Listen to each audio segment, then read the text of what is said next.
Oke,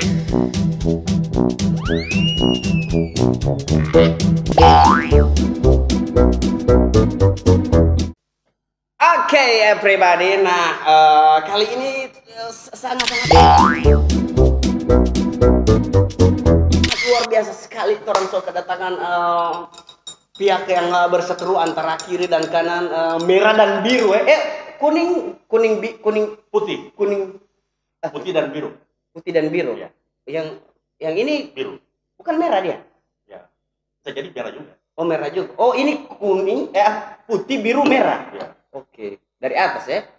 Dari atas putih, biru, merah. Uras sekali dan kuning biru. Kuning biru. Luar biasa. Oke, Bung Wahidin Ishak. Ya. Selaku pemerhati lingkungan Ukraina. Siap. Dan Bung Wahab Nasaru sebagai peneliti zat-zat kimia di global. global Planet bumi. Planet bumi.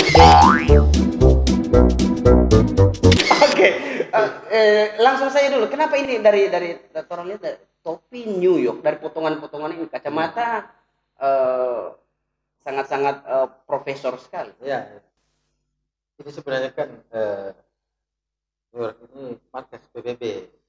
Oh, markas PBB di New York. Oke, jadi ente sebagai ikonik dari Ya. PBB ente pakai. Ya. Berarti, karena kan semua bangsa ada di situ. Berarti ini adalah pertanda bahwa ente memakai pertanda ente mewakili seluruh bangsa. Semua bangsa, seluruh bangsa. Bangsa jin juga bisa masuk di dalam. Alien. Oh iya. Planet. Oke. Kita ingin damai semua. Oke. Nah, langsung saja ini Bang Wahab. Ente lihat sekarang ini dengan berkecamuknya ini antara Rusia dan Ukraina, uras sana sini, trending internet apa segala macam kan di berbagai macam platform, apalagi di TikTok, di mana semua ya. Ya ini kenapa Ana bertanya kenapa sampai terjadi ini ketika Putin melakukan serangan? Memang susah juga mau disalahkan. Ini adalah siapa? Maksudnya siapa yang susah disalahkan? Jangan salahkan. Sebenarnya tidak bisa lah kita saling menyalahkan dalam kondisi begini, karena malah tidak akan damai, malah tambah kocar kacir kan. Oh, berarti tidak ada yang bisa disalahkan. Sudah terjadi karena perang terjadi karena manusia makin individual, makin egois, ingin hidup sendiri-sendiri. Sehingga konsekuensi sosialnya perang ketika sama orang egois masing-masing tidak saling lagi punya tenggang rasa. Hidup hanya berpikir nafsi-nafsi, lu gue. Ya, tunggu saja risikonya. Ya begini inilah. Ini kan cuma pemanasan. Oh, ini baru pemanasan. Pemanasan. Maksudnya kenapa baru pemanasan? Karena kan kalau mau dilihat Mr. Putin bilang ini kan cuma operasi khusus. Oh, dari situ terus bisa. Ya, kalau orang paham tentang global, internasional, dia akan tahu ini maksudnya baru pemanasan, karena dia menyebut operasi khusus. Baru operasi khusus. Ya, operasi khusus itu dalam skup kecil. Beda dengan invasi atau bagaimana? Kalau invasi beda. Beda. Ini media-media juga goblok benar. Tulisnya invasi. Ini bukan invasi, sebenarnya operasi khusus karena dia terlokalisir. Kalau invasi itu penduduk Rusia yang banyak itu udah ikut juga jadi militer. Ini kalau orang paham apa itu perang ya, apa itu pertempuran, apa itu politik internasional global. Ini kasihan saya ke teman-teman wartawan juga yang nasional media mainstream maupun tidak mainstream, kelihatan ketololan diksi dan narasinya. Kan kasihan orang yang baca. Termasuk elit global juga, media-media global justru penyumbang ketololan itu, mengatakan ini invasi. Ini bukan invasi ini. Ini baru operasi khusus. Operasi khusus namanya. Oh. Kalau orang paham militer, Iya, dia iya, pasti iya. tahu ini cukup kecil. Oke. Karena- Dan ini sebenarnya diharuskan. Artinya kalau misalnya ente sebagai orang Rusia, memang sudah diharuskan seperti itu atau? Sebenarnya tidak juga. Ini adalah efek politik dari perseteruan elit global di Eropa Barat dan Eropa Timur. Oke, jadi baku Ya, sebelah air ini. Ya, termasuk elit-elit politik rezim di Ukraina saat ini, rezim politik. Efeknya ke situ. Ya, mereka tidak berpikir lagi keselamatan penderitaan rakyat. Bagaimana maksudnya ini? Dengan Keselamatan memasang rakyat Ukraina tidak dipikir atau? Nah, ini yang menjadi salah satu pertanyaan saya kepada PBB. PBB ini kan didirikan pada tanggal 24 ya, kalau tidak salah 1945. Oke. Nah, Ini perwakilan PBB ya? Ya, Maksudnya perwakilan dari bangsa-bangsa. didirikan setelah Perang Dunia Kedua ya kalau nggak salah. Nah itu kenapa itu didirikan? Agar untuk mengantisipasi jangan terjadi lagi hal yang sama. Oke. Perang Dunia Ketiga. Nah di sini peran PBB harusnya yang kita tuntut, kita pertanyakan. Betul Jangan PBB. PBB dong. Karena mereka ini didirikan. PBB itu kan serikat bangsa-bangsa kan. Oke. Untuk memediasi semua persoalan bangsa yang ada di dunia. Nah ini dipertanyakan PBB ini apa maksudnya? Sampai ini kan kecolongan sebenarnya. Semua terjadi dalam Perang Dunia Ketiga kalau kita tidak cepat tangkap. Jangan sampai PBB ini main dua kaki juga kan. Kalau main dua kaki begitu. Jadi sebenarnya saya dulu bercita-cita ingin komisioner stay, PBB. ya, Jadi komisioner PBB. kerja sebagai aparatur PBB ya, atau minimal sekjen PBB lah. Oh, ente Ya. bahwa pernah berpikir Saya ingin jadi sekjen bercita-cita PBB. sekjen PBB. Ya, karena Jikalau ente jadi sekjen PBB bagaimana nanti? Ente akan atur bagaimana ini? ya itu saya akan memang sebenarnya salah satu cita-cita PBB itu kan menghindari perang, ya, mewujudkan perdamaian. Tapi pada fakta selama ini PBB berjalan malah menciptakan perang. Kadang-kadang sadar atau tidak kebijakan PBB yang dia lembek terhadap satu rezim politik di Timur Tengah. Sekarang begini, misalnya di Eropa Timur. Iya, oke. Sekarang begini, makanya saya bilang dulu singkatan PBB itu kan Perserikatan Bangsa-Bangsa. Bahasa lain Persatuan Bangsa-Bangsa. Faktanya saat ini singkatannya sudah berubah jadi Pemecah Bangsa-Bangsa. Sehingga ini New York ini markasnya, dan ini mungkin terakhir kali saya pakai tulisan topi ini, karena markasnya sudah tidak netral lagi. PBB kan harusnya netral. Oke. Makanya saya berharap kalaupun PBB ingin berubah lagi, koreksi pasca konflik perang di Timur Tengah, di Yaman, di Suriah, di Ukraina ini, sebaiknya markas PBB dipindah ke Pinogu. Pindah di Pinogu. Saya sudah menyiapkan opsi begitu itu. Pindah di Pinogu Ada berapa opsi ya? Opsi tempat ini ya? Ya, Pinogu, Boliohuto, ya, Pegunungan Boliohuto, dan Batu Dapante. Batu Dapante. Oke. Nah, ini tempat yang lebih damai secara alam. Alam yang damai itu mempengaruhi otak manusia, psikologis. Kayak Pinogu itu kan alamnya damai ya. Mudah-mudahan tidak dirusak ya. Iya. Karena saya dengar juga udah terjadi perusakan lingkungan di Pinogu. Tapi saya bukan aktivis lingkungan, saya malah jadi aktivis lingkungan. Kenapa bisa? Ya, banyak organisasi yang katanya organisasi lingkungan itu hipokrit kadang-kadang, main 5 kaki 2 kaki. Ini oknum ya, tapi oknum kok banyak yang jadi heran bermain di perusahaan-perusahaan. Itulah. Sehingga saya jadi orang yang bercinta lingkungan pribadi aja, nggak ikut-ikut organisasi. Saya ingin tetap mengamankan hutan, laut, sungai-sungai. Gorontalo itu masih bisa diselamatkan. Masih ada Pinogu, Pulau Cinta, pulau-pulau yang lain, atau Batu Dapante. Iya, hubungannya dengan PBB apa? Ya, markasnya kan sudah di Amerika, udah nggak netral. Jadi tarik ke Pinogu supaya netral. Sudah, dia harus, kalau PBB ingin kembali seperti awal, dia harus ada di posisi netral. Kantornya. Tapi kan Pinogu ini Bone Bolango, Pak. Ya, Bone Bolango itu provinsi baru, tapi Pinogu kita bicara Pinogu klasik itu. Pinogu sebagai satu dataran yang penuh dengan rimba, alam yang sehat. Oke. Nah, sehingga diharapkan semua bangsa-bangsa belajar tentang alam, pentingnya planet bumi itu tetap hijau, masih ada burung-burung bunyi di pagi hari, musik alam, sungai yang jernih. Jadi akan mempengaruhi sifat manusia secara psikologis.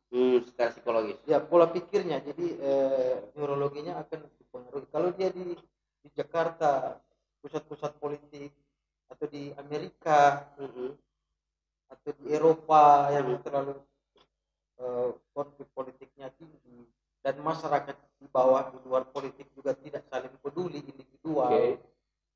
Ya itu dulu udah rusak semuanya. Ya, sebentar tadi sempat dapat cuma tentang Pinogu. Ya. Ada juga di pegunungan Boliohuto. Nanti kalau misalnya di situ itu yang wilayah Gorontalo, baru Batu Dapante. Batu Dapante. Di luar Gorontalo bisa juga.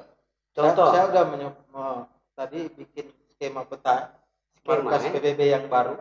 Oh, ada DP skema. Iya, saya sudah bikin alternatif lokasi. Yang kedua itu di Lembah Bada.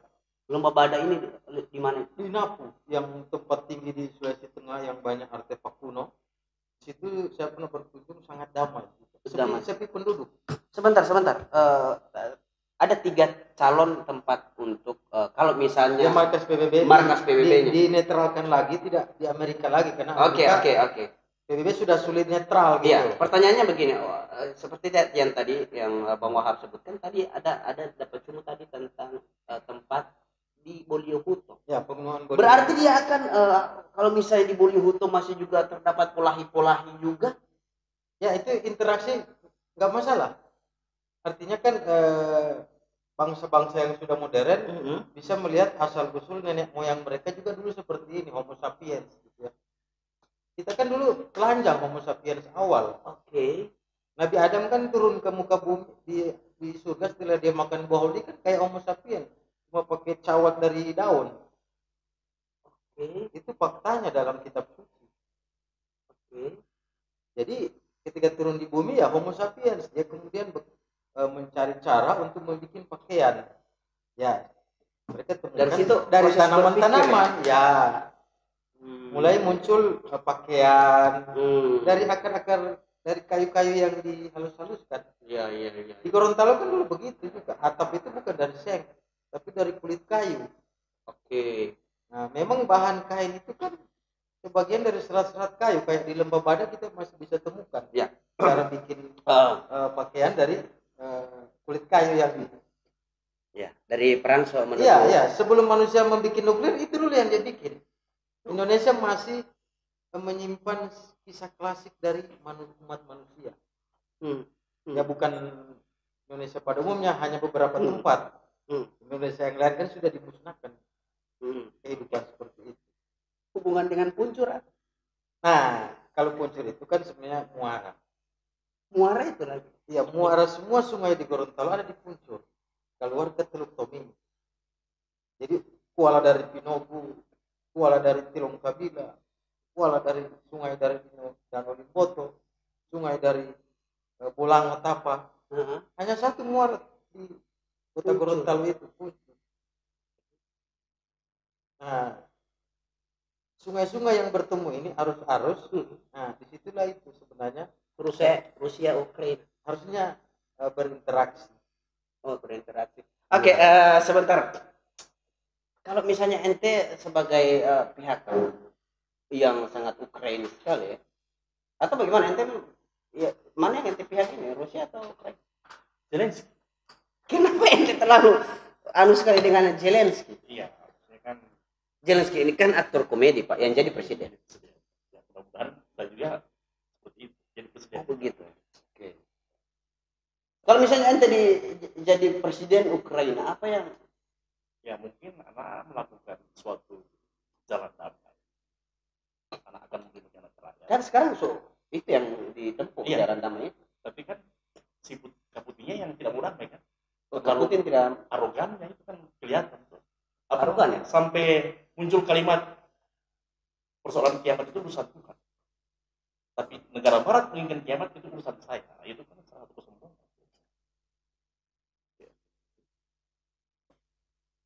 Bagaimana itu urusan kiamat dan urusan saya itu? Ya memang apa namanya, makanya saya bilang kalau dalam situasi perang tidak bisa saling menyalahkan. Kalau satu disalahkan semuanya salah. Kalau saling menyalahkan ya perang akan tambah berkobar, berkecamuk. Jadi tidak bisa saling menyalahkan lagi. Kita semua bersalah. Kita penyumbang perang, penyumbang kematian anak-anak kecil yang tidak berdosa. Semua manusia, semua negara itu menyumbang, sadar atau tidak. Karena semua orang jadi egois, tidak lagi saling peduli, dan semua ingin jadi hero. Itu bahaya. Iya kan? Semua ingin jadi nomor satu. Sudah selesai itu. Kita ini nggak punya daya sebenarnya. Kita keluar angkasa aja kita nggak berdaya juga. Mau bikin baju astronot juga kan mahal. Kita belum bisa mengolah luar angkasa. Itu menandakan manusia lemah. Ngapain lagi ingin manusia terkuat, ingin menjadi raja di planet bumi? Nggak mungkin. Yang dibutuhkan itu adalah persatuan manusia, bangsa-bangsa. Makanya di kitab suci kan disebut di Al-Quran ya, Allah menciptakan manusia bersuku-suku, berbangsa-bangsa untuk saling mengenal. Nah, harusnya PBB ini sebagai bagian dari aplikatif itu dari sosiologi yang ada di kitab suci, itu memang berfungsi seutuhnya, tidak disalahgunakan oleh sekelompok elit politik sehingga hanya dia menjadi alat politik. Mending bubarkan saja PBB kalau fungsinya udah sesat begitu. Sekarang kan dengan resolusi PBB masalah konflik Rusia Ukraina ini kan PBB sudah terpecah. Udah jadi kubu-kubu begitu. So kubu-kubu, mana lo partai politik di Indonesia pemilihan jadi kubu-kubu begitu. Persis pemilihan ayahanda di kampung-kampung. Itu tidak ada bedanya, memalukan. Lebih parah karena isinya kan katanya orang-orang yang ahli. Oke. Sebagai orang yang berpengalaman terhadap pemilihan kepala desa, bagaimana menurut ente? Ya, melihat situasinya ya seperti itu juga. Ada benarnya juga sih. Sudah berkaki-kaki sebenarnya. Oh, kaki-kaki ya? Macam yang dibilang kan. Jangan sampai suruh 5 kaki, 6 kaki, 7 kaki. Akhirnya kaki 1000. Mana kaki 1000 itu susah ini. Oke, berarti saking banyaknya bermain kaki. Iya, jadi kaki 1000. Kaki 1000 ya. Kaki 1000 itu lipan, tahu? Iya. Orang Jakarta mungkin itu kaki 1000, kalau di Gorontalo sebutnya lipan. Lipan ya? Ya, lipan disebut kaki 1000. Kaki 1000 kalau di Gorontalo. Oke. Ini kan menurut ente bahwa perang ini kan memang sudah lahir dari manusia itu sendiri ya, yang karena sifat dan kelakuan manusia saat ini, dari dulu hingga saat ini, sifat jeleknya lah ya. Tapi kan di sifat orang juga banyak ini orang-orang yang bersifat jelek juga. Kenapa tidak perang? Ya karena memang apa namanya, ketika spiritualisme telah ditinggalkan atau dibunuh, siapa yang membunuh spiritualisme? Siapa yang membunuh? Kita sendiri. Kita lebih percaya uang dan kekuasaan. Itu yang kita perlu. Tapi perlu itu uang, bro. Kan bagaimana orang mau hidup kalau tidak ada uang? Ya itulah. Ya kalau konsekuensi perebutan resources ya, uang, jabatan, dan apalah yang lain itu yang penuh dengan sebenarnya itu cuma mimpi-mimpi juga. Perang Ukraina ini cuma permulaan, cuma pemanasan.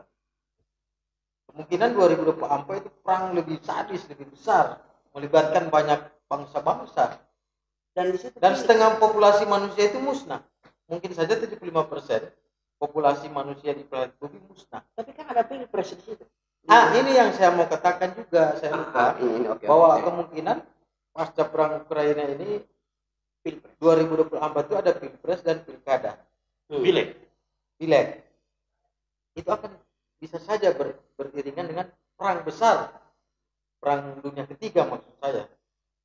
Jadi Cina Taiwan meledak, Pasifik, Australia yang sudah bawa nuklir ke Asia Tenggara dengan membeli kapal selam nuklir dari Prancis. Itu tanda-tanda. Tanda-tanda akan memang perang global akan terjadi. Hubungannya dengan pemilu apa? Nah, ini hati-hati orang yang di TPS mau karena akan ngeroket. Mata Ambor ini kertas suara, Pak. Tunggu dulu, ada pemilu. Iya, Ada pemilu, ada nuklir. iya, Pemilu di Indonesia. iya, Nuklir ada di Eropa iya, dan Rusia. iya. Dan ada satu di Australia sekarang kapal selam nuklir. So dekat. Papua masuk kemari, baru Cina Jepang kemari. Kan dulu perang dunia kedua pasukan Cina sekutu kan masuk ke Indonesia, termasuk ke Gorontalo. Dan baku tembak di sini, baku roket di sini. Banyak DP Imbasnya ke TPS ya. TPS karena saat ya pasti kan orang ada pemilihan tidak baku pusing ini caleg-caleg, calon-calon bupati, calon presiden dia tidak pusing. Mau akan terjadi perang, yang dia pusing kan bagaimana DP hasrat kuasa terjadi. Dia ini menang dan berkuasa. Akhirnya sudah tidak baku pusing. Makanya saya bilang, saya tidak baku pusing mau ada perang, yang pemilu pilkada harus jalan kita pada isu habis. Konek. Oke. Akhirnya apa? Kasihan yang para tim sukses yang baku patah di TPS dan petugas TPS lagi hitung-hitung suara, ciri kemarin ini bom-bom dari pesawat. Mati semua. Tak ambor, kertas-kertas tak ambor, satu Iya. kali di petugas TPS Iya. tak ambor jadi panggalan-panggalan Iya. tangan, Dan tapiaro. hasil suara jadi gimana? Tidak ada lagi yang berhitung. Dan kemungkinan pemilihan presiden di Indonesia itu coba loh. Jadi PSU bisa dong? sudah ada pemilihan, suara TPS kena bom, tidak ada hasil kan, mau hitung bagaimana? PSU ulang. Mau ulang bagaimana pasukan global masuk di Indonesia? Kayak perang dunia kedua, Jepang datang berkuasa, kemudian sekutu datang juga baku tembak. Baru bagaimana ini? Pemilu Hancur, tidak ada hasil. Pemilu tidak Mau ada. tunggu dunia damai.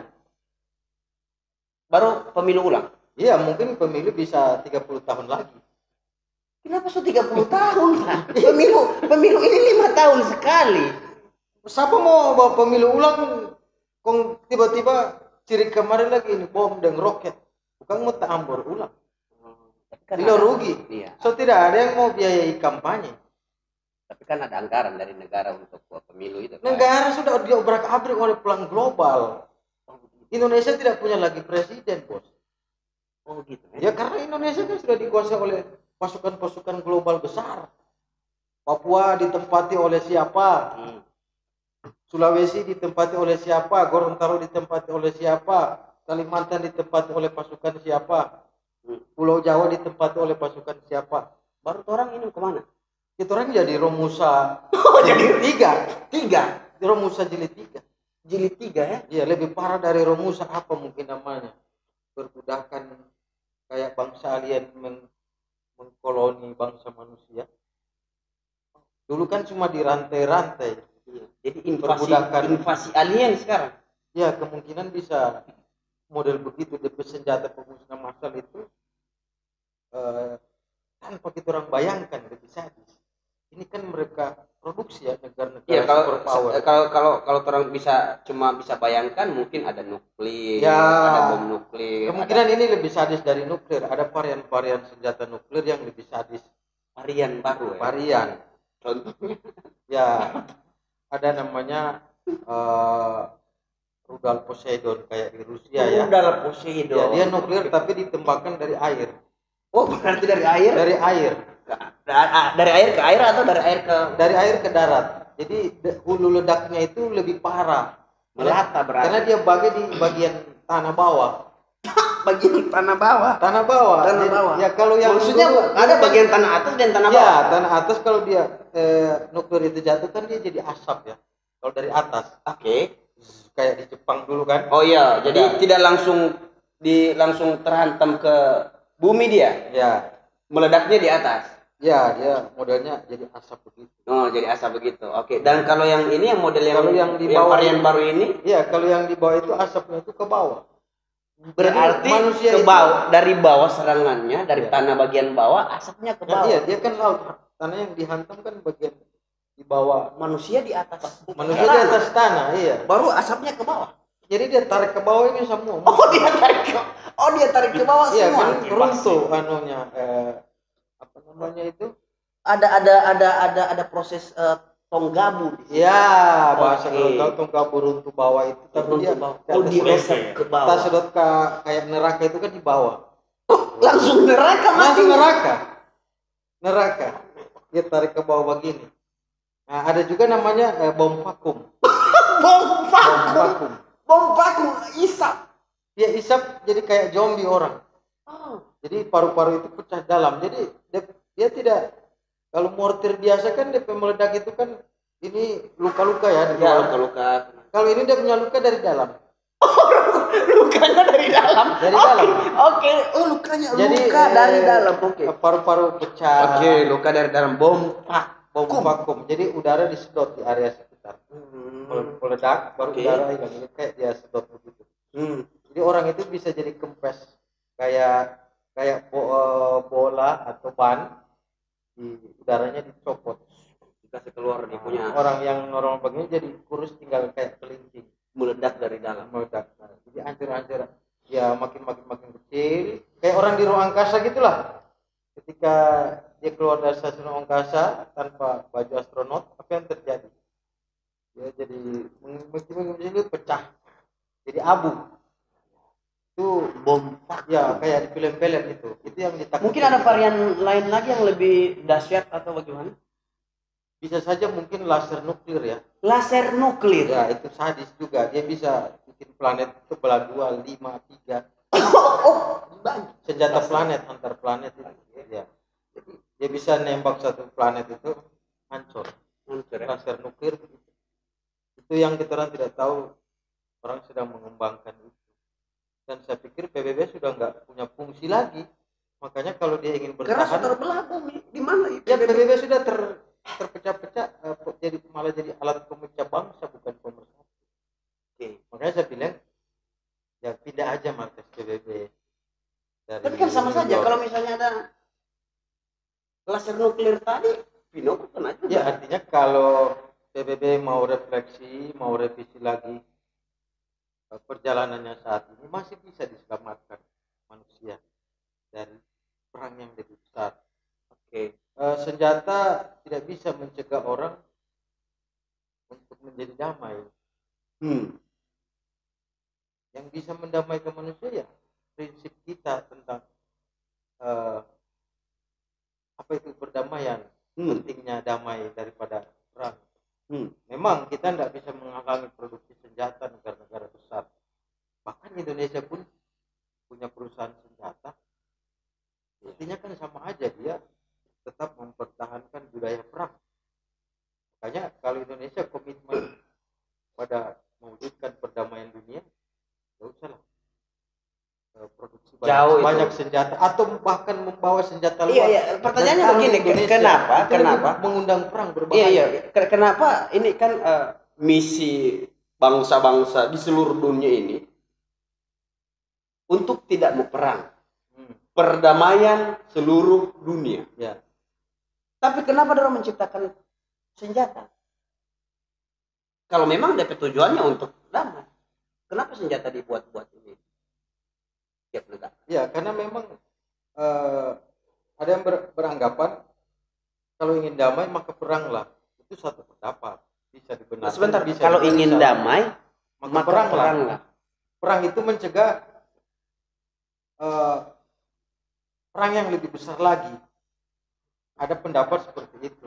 Oke. Nah, sekarang kalau Tapi bisa saja itu tidak bisa dipakai pada konteks yang lain. Oke.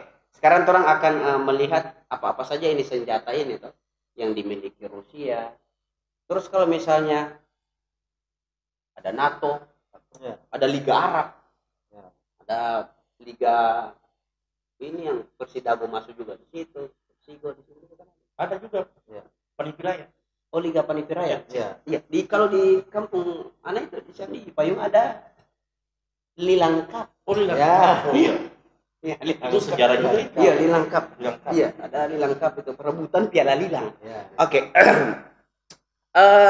Orang lihat ini apa namanya? Stok amunisi. Kira-kira kalau misalnya stok amunisi dari Rusia itu kalau misalnya dia tembakan ke Ukraina bagaimana? Kalau macam tadi kan ada Varian varian itu sampai laser apa? laser nuklir. Laser nuklir sampai Ada bom vakum. iya, 2 kaki, 3 kaki ya, Iya, berpencar ya. Terbelah.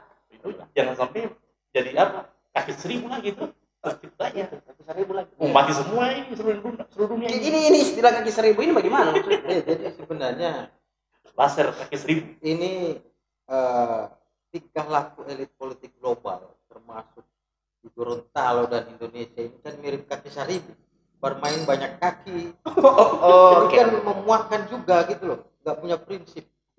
Oke. Nah, ini terang lihat stok Ya. senjata yang ada di Rusia. Kan Rusia ini adalah satu hamparan benua yang besar, luas. Luas. Dan dia yang paling terbesar ya. Ya, terbesar di wilayah negara terbesar di dunia. Negara terbesar di dunia. Secara Luas wilayahnya. luas wilayah. Oke. Dan Kedua Cina.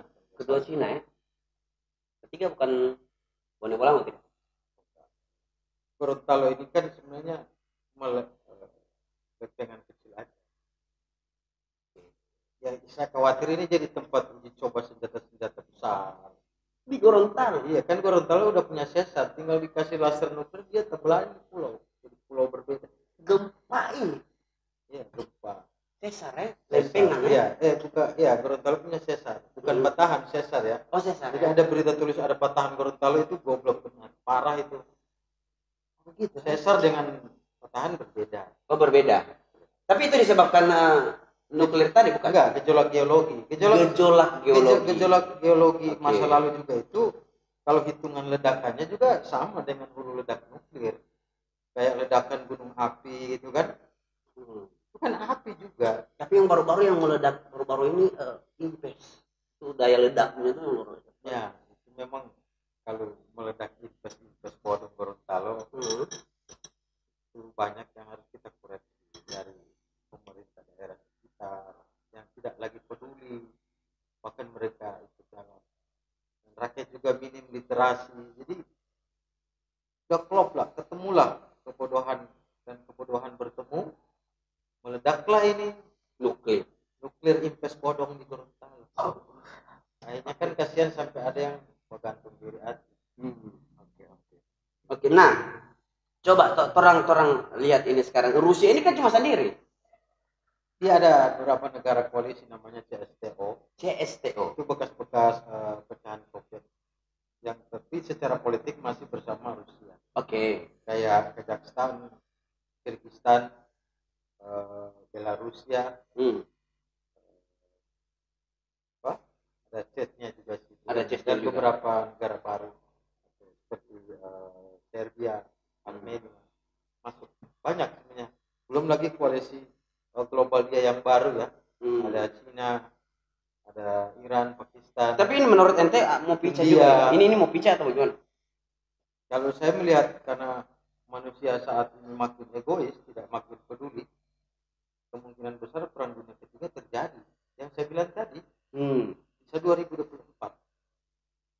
Pada saat itu orang Indonesia lagi pilkada, Oke. Pemilihan caleg, dan pilpres. Pada saat itu orang sebagai masyarakat di Indonesia khususnya yang ada di Gorontalo ini, orang mau apa pada saat itu? Ya kita orang sibuk masing-masing. Saya bilang sudah tidak saling peduli kan. Kita sibuk berebut kekuasaan lokal. Jadi caleg, jadi bupati, jadi gubernur, yang di nasional jadi presiden, menteri, pengusaha juga ingin cari untung. Oke. Tambang-tambang kalau calon dia menang, Oke. dia akan berkuasa jadi menteri. Oke. Tapi satu sisi perang berlangsung dan perang Iya, iya. nggak peduli. Oke, pertanyaan yang Ini mau pilpres atau pilkada, roket nggak peduli, dia tetap jatuh, dia meledak, kasih hancur. Ambor ya. Oke. Ambon. Kalau misalnya perang sudah berkecamuk, perang dunia ketiga, ente sendiri di mana? Makanya saya sekarang bikin rute untuk Oke. pengungsian. Oh, so ada sekarang. Seperti gua di Goa. gua di Gorontalo kan sebenarnya banyak. Saya Oke. sudah list yang saya untuk aman daerah sini karena roket jatuh itu kan gua itu masih sedikit aman. Oke. Tapi kan ada bom vakum juga. Ya bom vakum kan diledakkan biasanya di banyak orang di kota. Oh, di kota ya. Ya kita nggak mau ikut perang lah. Bersembunyi di dalam gua tadi. Iya, kita kan ingin damai. Kalau nggak ada yang ingin damai, ya sudah kita pergi cari tempat damai. Jangan kita ikut tambah konflik, tambah menyala konfliknya. Cara mendamaikan itu jangan ikut dalam konflik. Lebih baik kita golput, contoh kalau ada di Oke. Abstain. Kalau nggak ada didengarkan lagi, ya sudah kita hijrah. Konsep para nabi kan begitu. Hijrah Nabi Muhammad. Dulu orang-orang Mekah nggak mau dengar. Allah memerintahkan beliau hijrah. Nabi-nabi lain juga begitu. Nabi Nuh, ya sudah. Keluarganya juga nggak mau dengar. Ya udah ditinggalkan aja. Bikin kapal, kita siap hijrah. Biar jodoh. Itu cara terbaik untuk mempertahankan perdamaian. Minimal kita tidak jadi biadab. Karena kalau kita ikut dalam perang juga, kita sama-sama biadab. Kita bagian dari kekacauan dunia itu. Padahal tujuan PBB seperti ketika saya ingin jadi sekjen PBB, memang damai total. Misalnya begini, ente dipilih, artinya mendapatkan mandat Ya, jadi dari seluruh sekjen. bangsa-bangsa. Oke, dari seluruh, katakanlah seperti itu. Ya. Dari seluruh bangsa-bangsa ente jadi sekjen PBB. Apa yang akan ente perbuat pada saat itu? Saat itu dan cuma satu akan saya buat. Damailah planet bumi. Dan itu aja. Caranya bagaimana? Caranya jangan kita menyelesaikan konflik dengan senjata. Itu yang ente sampaikan ke pemimpin-pemimpin negara. Iya, dan PBB, semua anggota PBB. Ente undang satu-satu. Iya, dan komitmen. Dan semua kesepakatan Hitam di atas putih. Iya, dan semua solusi dari resolusi konflik adalah tanpa senjata, tanpa saling menuduh. Dia salah atau memvonis. Itu cukup. Karena kalau sudah saling memvonis dia salah, itu malah menambah masalah. Tapi kan ini tadi bilang bahwa yang salah ini sebenarnya Rusia memang betul. Karena waktu awal-awal sebelum terjadi penyerangan ke Ukraina itu kan Zelensky pernah menelpon Presiden Rusia, kita dulu berunding. Kan pernah itu ada. Tapi si Putinnya itu yang agak tidak terima. Nah, jadi jangan kita serta-merta menyalahkan ini Presiden Ukraina. Dia memang ada niat baik kok. Berunding dulu bersama. Kira-kira bagaimana kita ambil jalan damai. Tapi kan tidak ditanggapi oleh Putin. Jadi begini. Kalau ente jadi Putin bagaimana? Ya sebenarnya kalau kita mengatakan Zelensky benar, nggak benar juga. Berarti Putin yang salah dong, nggak bisa. Itu malah menambah konflik. Putin sendiri menurut Zelensky salah. Terus siapa yang benar? Ya, karena kalau kita lihat dari pidato Putin ya, Mr. Putin, ya dia sudah menjelaskan alasan dia untuk melakukan operasi khusus ya, bukan invasi. Tapi kan dari sebelum terjadi perang itu bos, sebelum terjadi penyerangan itu Zelensky mengadakan itu mediasi, duduk bersama. Ya, tapi kan si Putinnya yang tidak kayaknya arogan begitu kan. Sebenarnya kan kita harus sadar bahwa Ukraina itu berdiri itu kan pecahan Soviet, ada perjanjian lama, perjanjian yang dipertahankan oleh presiden-presiden sebelum Zelensky jadi presiden. Tidak ada konflik, tapi Zelensky ingin mengubah itu ya.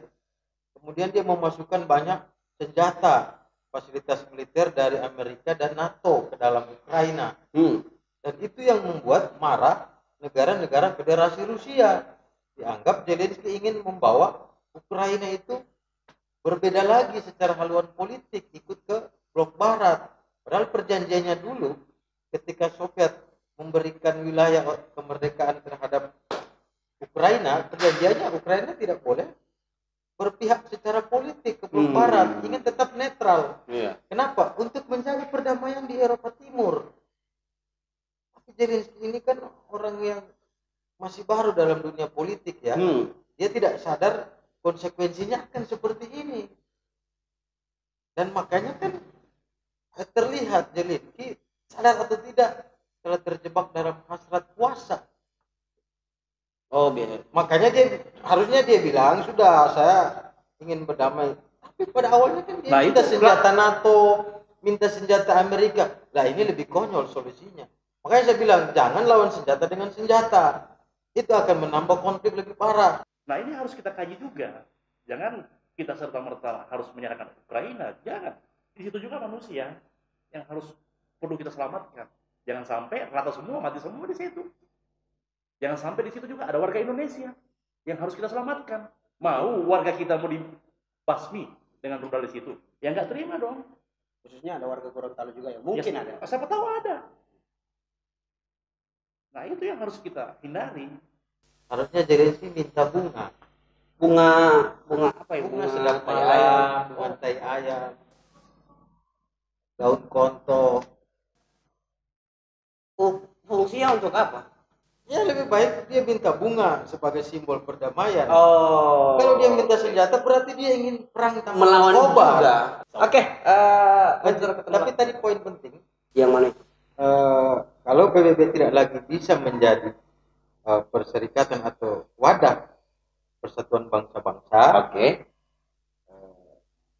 dia harus koreksi dan pindah aja kantor, cari yang lebih netral. Saya sudah menawarkan tadi ruko begitu atau bagaimana? Wilayah. Oh, wilayah ya. Oke. Ya, mungkin Indonesia siap memberi beberapa pulau yang lebih damai, lebih netral, kayak di Gorontalo. Untuk dijadikan markas PBB. Kayak tadi saya memberikan opsi satu di Pinogu, tapi dua di Bolohuto. Mungkin Bolohuto jangan sampai lagi Mualemo di konflik politiknya tidak terlalu banyak ya. Oh, karena Pulau Hai kan nyanda baku pusing. Oh, baik, tidak mau pusing. Mereka sibuk cari makan. Oke, yang ketiga Batu Pantai. Ketiga Batu Pantai. Oke. Atau terakhir itu Lembah Bada yang Pulau Sulawesi paling tengah, paling sunyi. Manusianya paling santai, paling sepi lah, alamnya masih indah. Lembah Bada itu. Jadi itu tiga sampai daerah Poso ke atas lagi. Damai berat. Damai. Wujudkan damai yang sebenar-benarnya damai, bukan hanya retorika damai. Kita bosan, jenuh, muak juga dengan retorika perdamaian. Oke, nanti terangkan damai itu sebagai fakta. Iya, sudah damai ini, sudah. Sudah damai. Ini sudah damai.